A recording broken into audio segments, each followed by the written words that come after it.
Bismillahirrahmanirrahim ve bihi nesta'in. İnnehu hayru nasirin ve mu'in ve sallallahu ala seyyidina ve nebiyyina ve alihi tahirin. Ve la'netullahi ala a'daihim ecma'in minel an ila liqai yevmiddin. Həzrət xütbənin 3-cü hissəsində ki, Nəhcül Bəlağanın 1-ci xütbəsi idi ki, Allah Taala'nın sifətləri barəsində və Allahın özünün barəsində onu tövsif edirdi. Buyurur ki, və mən qalə fīmə fəqət zəmmənəhu. Kim desə ki, Allah Taala nəyin içərisindədir, fīmə, yəni nəyin içərisindədir, fəqət zəmmənəhu. Həqiqətdə o adam Allah Taalanı məhdud eləyibdir. Nəyinsə, nəynənsə hədləndiribdir, sərhədləndiribdir. Bir növ Allah Taalanın hər hansı bir nəyəsə dayanmaqda ehtiyacının olduğunu təqribən demək olar ki, o olduğuna əqidə bağlayıbdır ki, fīmə, yəni nəyin üstündədir, nəyin içərisindədir, sən evin içərisindədir. Biri desə ki, Allah Taala fīmə, yəni nəyin içərisindədir, həqiqətdə Allah Taalanı məhdud edib hər hansı bir şeyin çərçivəsinə. Və mən qalə əlamə, kim də desə Allah Taala nəyin üzərindədir, fəqət əxla minhu. Həqiqətdə Allah Taalana bu əqidəyə malik olmaqla Allah Taalanı başqa bir yeri Allah Taaladan Allah Taalasız qərar vermişdi. Yəni əlamə nəyin üstündədir? Deməli, nəyin üstündəsə olsa başqa bir şeylərdən kənardadır. Bu özü də bəzi əqidələrə cavabdır ki, Allah Taalanı ərşin üstündə ya nəyinsə üstündə olmağına əqidə bağlayırlar. Məsələn, bəzi ayələrdən də səhv istifadə edirlər ki, Əl-Rəhman ələl-ərşi istəva, məsələn, güya Allah Taala ərşin üstündə əyləşib, ərşin üstündə dayanıb ki, əslində batil bir əqidədir. İstəva orada hakimiyyət, sültə mənasındadır. Yəni Allah Taala ərşə hakimdir, o mənadadır. İndi hər halda o ola ya başqası ola, kim desə ki, Allah Taala nəyin üzərindədir, əlamə, onda fəqət əxla minhu. Allah Taala başqa yerləri Allah Taaladan boş qərar veribdir. Yəni Allah bir şeyin üstündədirsə, onda başqa şeydən uzaqdadır. Bu da düzgün bir tərif və düzgün bir tövsifdir. Kainun la ənhədəsin. Allah Taala bir varlıqdır, Allah Taala bir mövcuddur ki, hadisədən vücuda gəlməyib. Heç bir hadisə, heç bir iş onun vücuda gəlməsində təsirli deyil. Ümumiyyətlə, vücuda gəlməsinin heç bir tarixi yoxdur. Ümumiyyətlə, Allah Taalanın vücuda gəlmək barəsində söz, fikir özü batildir. Elə deyə bilərik ki, kainun, mövcudun. Allah Taala vardır, mövcuddur və hadisə nəticəsində yox. Mövcudun la ən ədəmin. Allah Taala mövcuddur, vardır, amma başqa mövcudlarla, başqa varlıqlarla Allah Taala fərq eləyir. Çünki varlıqlar, mövcudlar hamısı ədəmdən, yoxluqdan bir zaman vücuda gəliblər. Bir gün əgər biri-birindən vücuda gəlirlərsə, biri o birisinin vücuda gəlməyində illət və təsirdirsə, amma əslində əvvəldə hamısı Allah Taala yoxdan yaradıb. Allah Taalanın xaliqiyyəti də başqa xaliqiyyətlərdən fərqi budadır ki, Allah Taala yoxdan yaradır. Ola bilər, biri götürür palçıqdan bir şeyi düzəldir, bir formaya, bir şikilə salır. Amma Allah Taala bunların hamısını yoxdan yaratmışdı. Və özü də varlıqdır, la ən ədəmin, yoxluqdan yox. Yəni, Allahın varlığının əvvəlində yoxluq olmayıb. Haçansa bu olmasın, sonradan vücuda gəlsin, ya hadisə nəticəsində, ya elə, məsələn, özü-özünə, belə bir əqidə batildir. Mövcudun, Allah vardır, mövcuddur la ən ədəmin, amma yoxluqdan deyil onun varlığı. Yəni, varlığının əvvəli yoxdur ki, haçansa deyəsəm, filan vaxtdan başlayıb Allah Taalanın varlığı belə bir fikir batil fikirdir. Niyə? Çünki biz əgər desək ki, Allah Taala filan vaxtdan olub, deməli o vaxta qədər olmayıb. Bu da vacibəl vücud barəsində batil bir fikirdir. Mə'ə kulli şeyin la bi müqarənətin. Allah Taala bütün varlıqların hamısı iləndir, amma onlarla heç bir yaxınlığı yoxdur. O müqarənə, yəni Allah Taala'nın yanında, məsələn, fərz elə, necə mənim yanımda kimsə var, o məndən müqarindir, bu formada deyir. Allah Taala Quranda buyurur ki, nəhnu əqrəbu ileykum min həblil vərid. Boynunuzun damarından da sizə yaxınlıq. Amma o yaxınlıq fiziki yaxınlıq mənasına deyil. Mə'ə kulli şeyin, hər bir şeyi əhatə eləyib, la bi müqarənətin. Amma yaxınlıq, fiziki yaxınlıq mənasına deyil. Və qeyru kulli şeyin, la bi müzayələtin. Bütün şeylərdən Allah Taala uzaqdır. Yəni, bu dediyimiz mənada heç bir şeyə yaxın deyil, la bi müzayələtin. Amma heç bir şeydə də, heç bir şeyə də biganə deyil. Heç bir şeyə də, deyək ki, xəbərsizdir nədənsə, ya nəsə Allahın nəzərindən uzaqdadır, kənardadır, o mənada deyil. Failun la bi mənəl hərəkatı vəl alat. Allah Taala faildir, yəni iş edəndir, işi əmələ gətirəndir, hər hansı bir şeyi yaradandır, vücuda gətirəndir. Ona deyərlər, hər bir işi görənə fail deyərlər. Allah Taala faildir, amma hərəkət və alat mənasına deyil.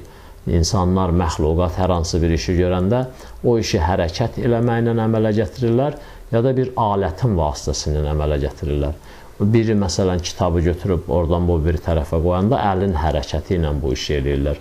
Allah Taala da buna deyirlər faillik. Allah Taala da faildir. Amma onun işi, gördüyü iş, etdiyi iş, əmələ gətirdiyi iş hərəkət və alətin vasitəsi ilə deyil. İnnəmə əmruhu izarədə li şeyin ən yəkuna kun fəyəkunda Allah Taala'nın işi bu cürədir.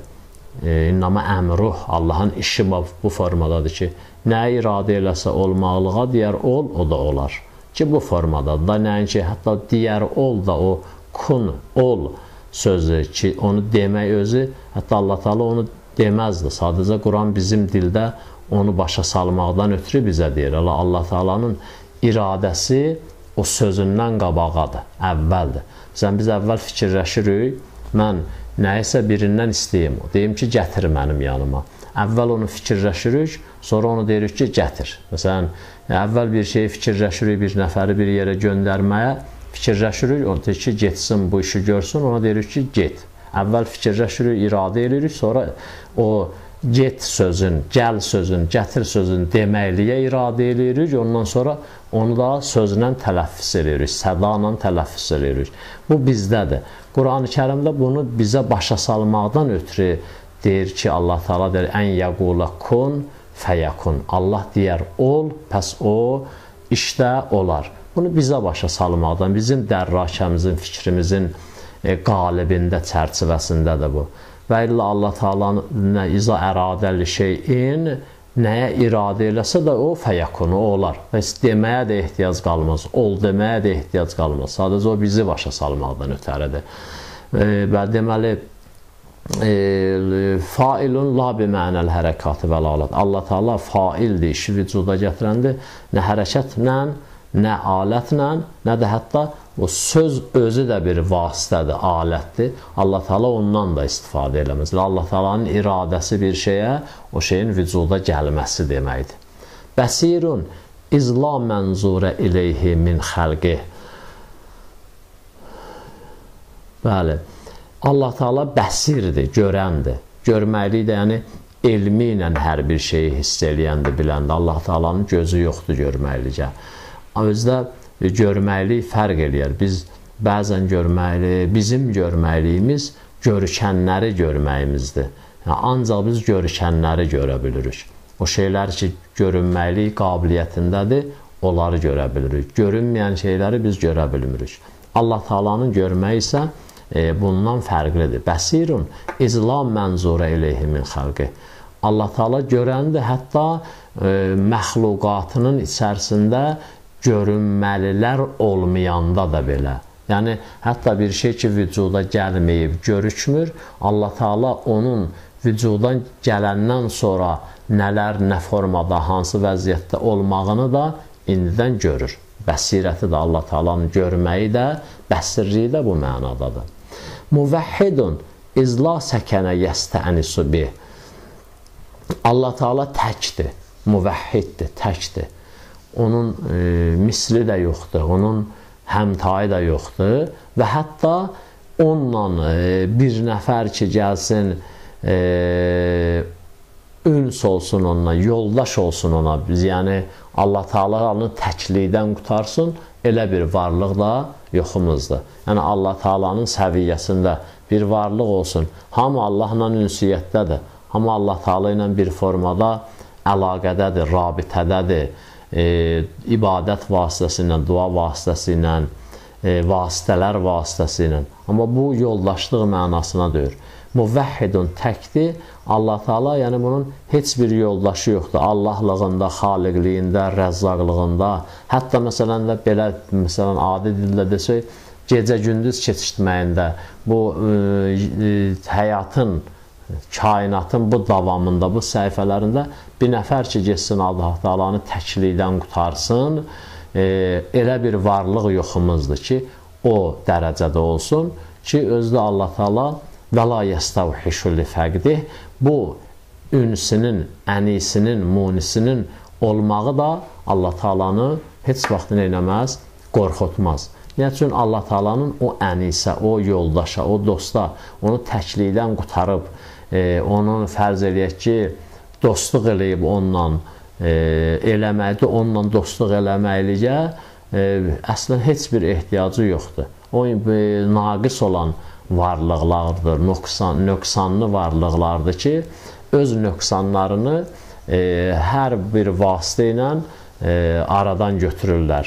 Nöqsanlarını kamilləşdirirlər, tamamlayırlar. Məsələn, insan aclığını yeməklə, məsələn, yorğunluğunu yatmaqla, məsələn, təkliyini dostla, ailə ilə, qardaşla, övladla və bu cürə məsələlərlə görürsünüz, o naqisdir. Məsələn, təklik məxluqatda naqisdir, aclıq naqisdir, yuxusuzluq, yorğunluq naqisdir. Bu da birin yuxu ilə, birin yeməklə, birin bir dostla, qohumla, ya məsələn, övladla, ailə ilə o nöqsanın bərpa eləyir, naqisliyin bərpa eləyir. Amma Allah Taala kamil olan bir varlıqdır, hər bir cəhətdən, hər bir formadan. Onun